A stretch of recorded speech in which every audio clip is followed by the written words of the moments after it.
Yo, what is up guys? Welcome back to the channel for a brand new League Racing highlights video. We have today the third round of the RaceTech Teams Championship at Spa-Francorchamps, and yeah, heading into this one feeling pretty confident. The quality pace was looking decent for this point in the game, and yeah, wanted more of the same from the likes of Silverstone. You know, wanting to keep that consistency going. Hopefully our teammate can start scoring some decent points and lift the curse from that second driver's seat. Today we have got Alex and Tana alongside us in the second TF10 car, and yeah, hoping for a decent all-round result for the team, and obviously a good result for us personally as well. But yeah, heading towards the start of our first Q1 lap here, just wanting to get through at this point, because as you can see we are at the end of the session and we are P17, and that was because we invalidated our first lap. A rookie mistake, didn't need to take any risks. We unfortunately overstepped the mark, so we're having to spend another set of tyres here just to make sure we get through to the second part of qualifying here. But heading into turn one, spotting our braking zone, heading a little bit wide of the apex in turn one. But as long as we put a tidy lap in this first part of qualifying, we should be easily heading through to Q2. So it's just about, you know, minimising the risk, obviously trying to do a decent lap, but yeah, not doing what we did in the first run and invalidating as well. So heading here into Les Gommes, trying to cut the inside bar nicely without overstepping the mark and not bottoming through the second part as well. Heading down the hill here, super easy to lock the inside front, but we do that really nicely, holding the tight line and sending it through the no-name corner here. Pick up a little bit of grass on the inside tyre, but don't think it cost us all too much. Sending it through, pull on now, carrying lots of speed and keeping it tight to minimise the distance on the way to Piff-Paff here, the right-left. Hugging the right hander, opening up the left. We were a little bit wide of the apex, could have maybe done that a little bit better, but as I said, just need a tidy lap here as we head through. A half a second up on the current P15 time here. So as long as we keep this momentum going, we should be looking good to head into the next part of qualifying here. Just burning the battery down towards this last bus stop chicane here, spotting our braking point nicely.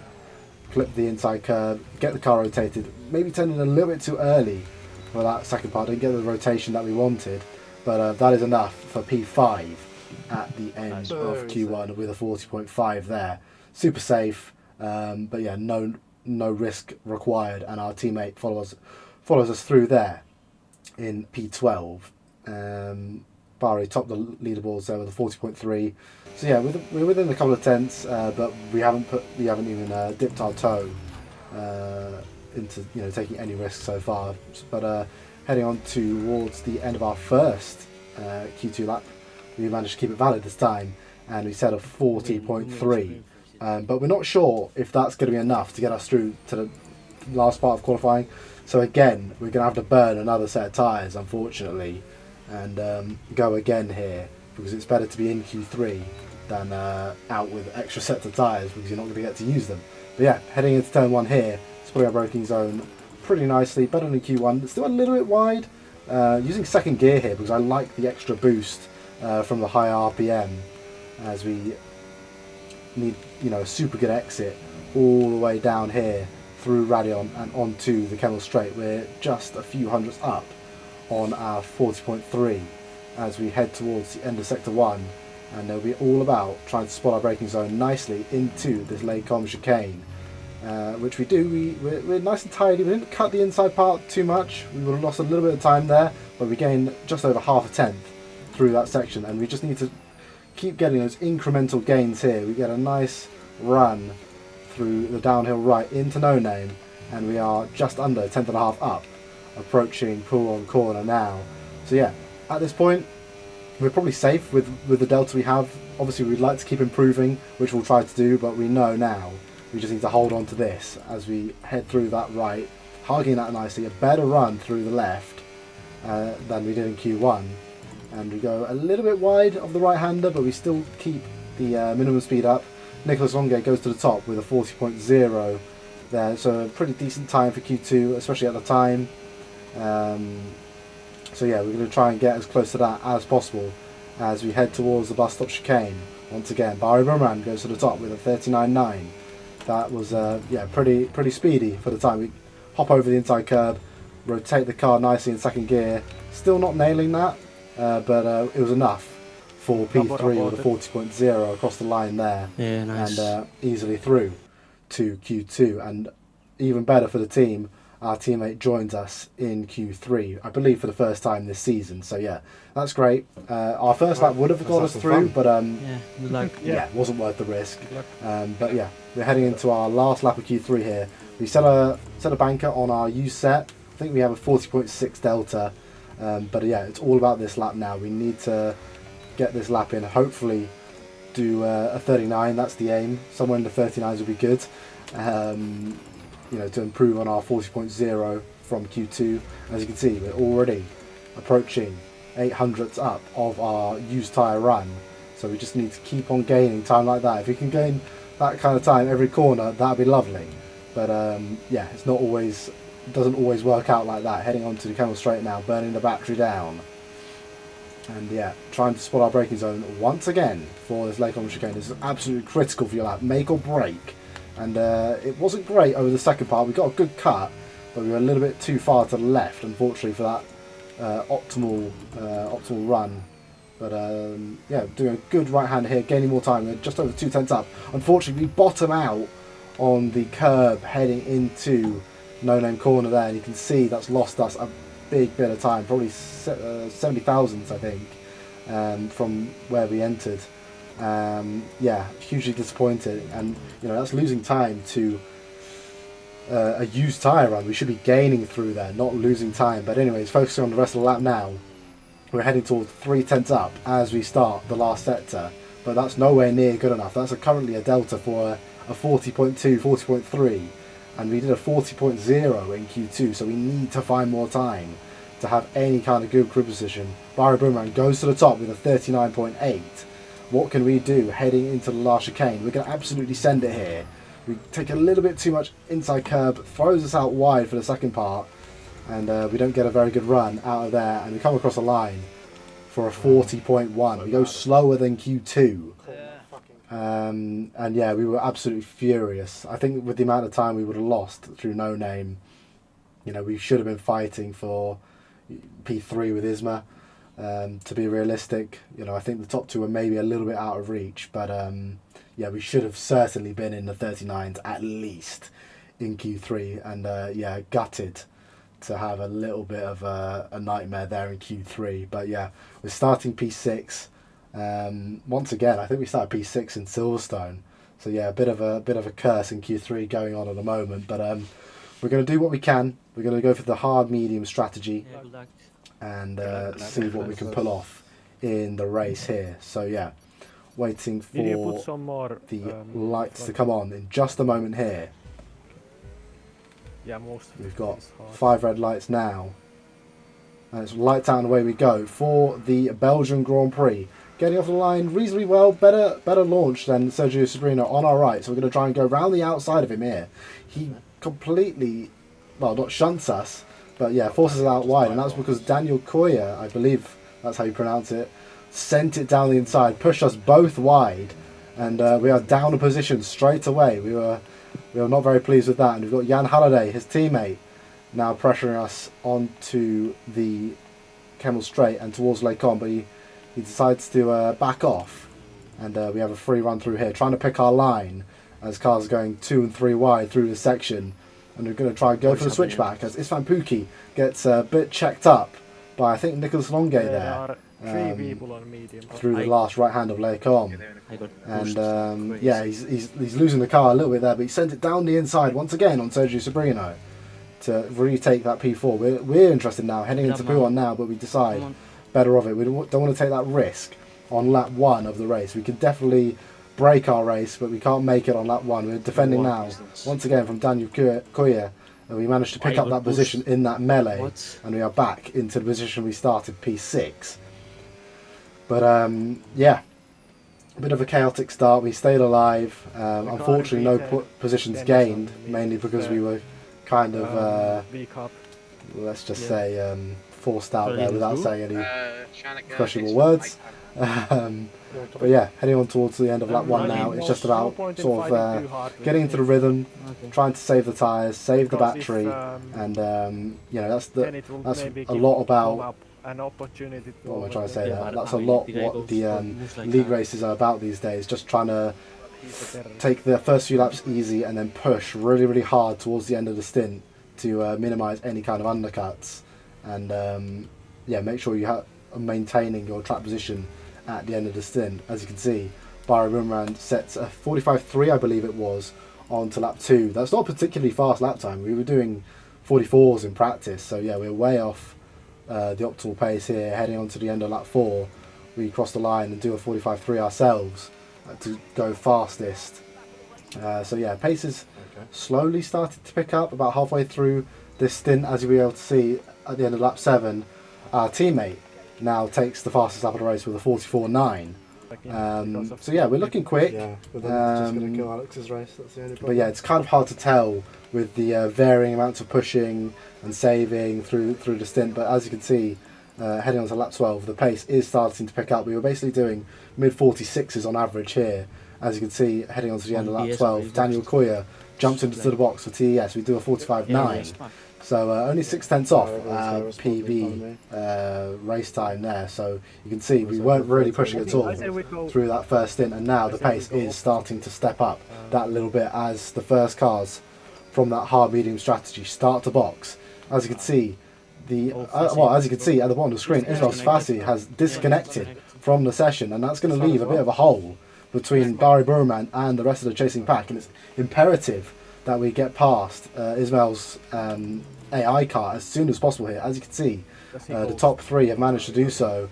Sergio Sabrina having to navigate him very gingerly around the outside of Lecom here, as are we down the hill. We're left barely any room by the AI car. Grass on our tyres. It's still draggy on us here. And as we head into No Name, we get completely wheel hooked by the AI car. I've never had an interaction with any kind of AI car like that in my life. So yeah, it was very, very strange. And now, because of that, we've dropped outside of the DRS of Sergio Sabrina. Sergio himself is outside of the DRS of Isvan Pookie. And that one moment has thrown this whole race on its head, and it had nothing to do with anyone's driving. It was a completely AI car incident. Yeah, okay, we could have managed that a bit better, but I wasn't expecting his car to kind of tag us all the way around that right-hander when I thought I was leaving enough space. But now it's all about trying to stay connected with Sergio. We're kind of hoping for him to continue despite not having the DRS, but he jumps into the pits. That kind of forces us to go. I didn't really want to keep going, you know, in clean air. Maybe I should have to have fresher tyres at the end. But we decided to go with the DRS play, try and stay connected to the lead train with this undercut. But yeah, this is a bit of a disaster, honestly, guys. Losing 2 seconds to the leaders. This is really going to destroy our undercut here.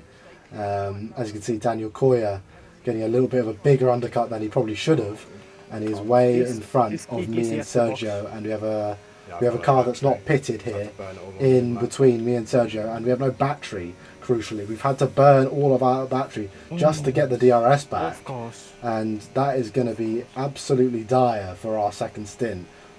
We should be trying to attack, undercut the top 3 instead. We're desperately trying to hold on to them now, and this is going to be really, really detrimental for the rest of our race as we pass the QRT Kick Sauber car on our left there, making easy work of that. Obviously he's on old hard tyres. We have a big grip advantage, but yeah, the rest of the lap was, you know, trying reconnect with these guys DRS without spending too much battery.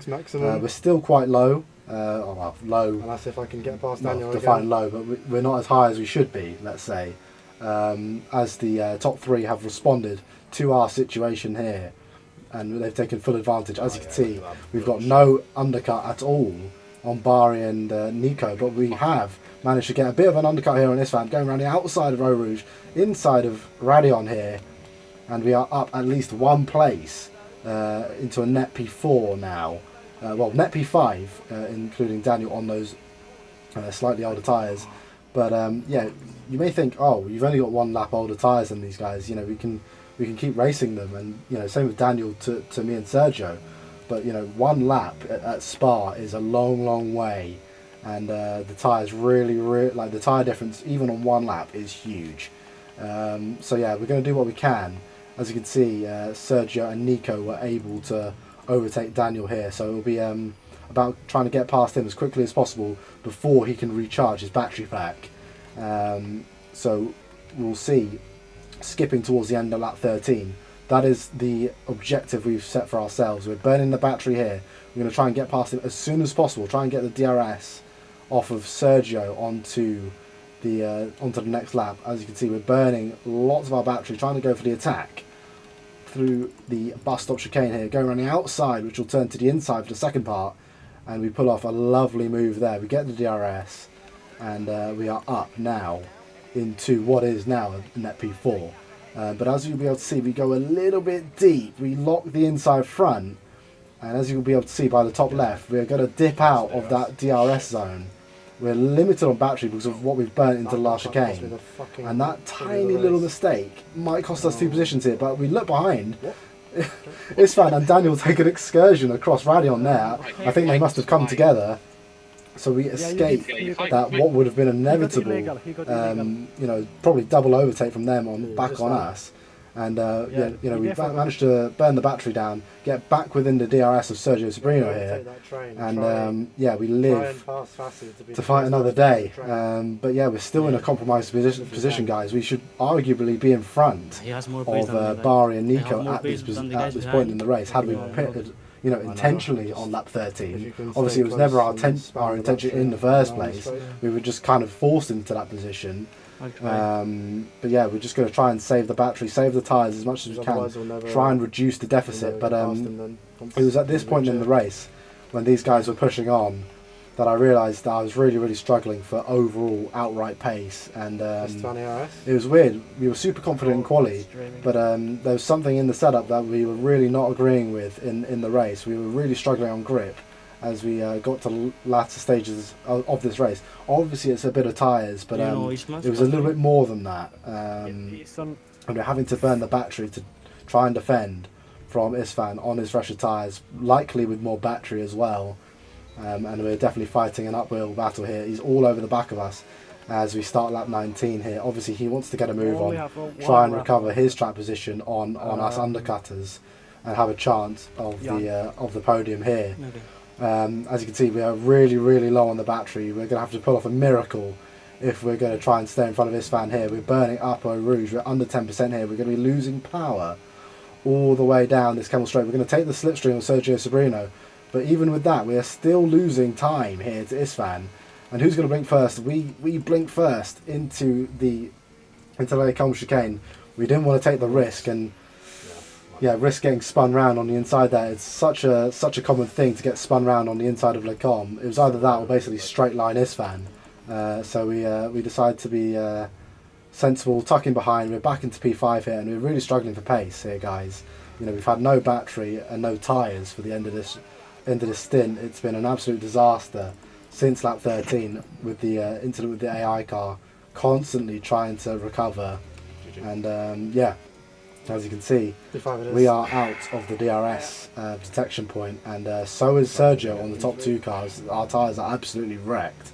Isfan makes light work of him round the outside there, and down the Camel Straight he'll pick up an easy P3, and it'll be Nico versus Bari on this last lap. And you won't be able to see it from our POV, but they were battling very hard through this Les Combes section. I think Nico got pushed out into the gravel pretty much of that Les Combes section, but we're going to come across the line here for a P5 finish in Spa. And yeah, despite the setup difficulties we were having, I did think there was a little bit more to be had there with strategy had it not been quite compromised. But yeah, what can you do at the end of the day? Our teammate comes home in P10 after being with Ismail after he recovered. It was obviously a bit disappointing for him to not be P7 or P8, but first time this season our teammate makes the top 10. So great job by Alex there, and we make a step forward in terms of the team's results there. But yeah, tough result. Obviously we've gone from P6 to P5. Arguably should have been starting on the second row at the very least in that qualifying, and this is what happens. We're open to these kind of moments if you're starting those couple of places back. But yeah, we'll try and rectify that in the next race. I can't really remember what the next race is, but keep an eye out on the channel in the next 2 or 3 days' time, and you'll be sure to see the next highlights video coming very, very soon of the RaceTech Season 1 series. But yeah, that's been it for me today, guys. I hope you very much enjoyed, and I'll see you next time. Peace.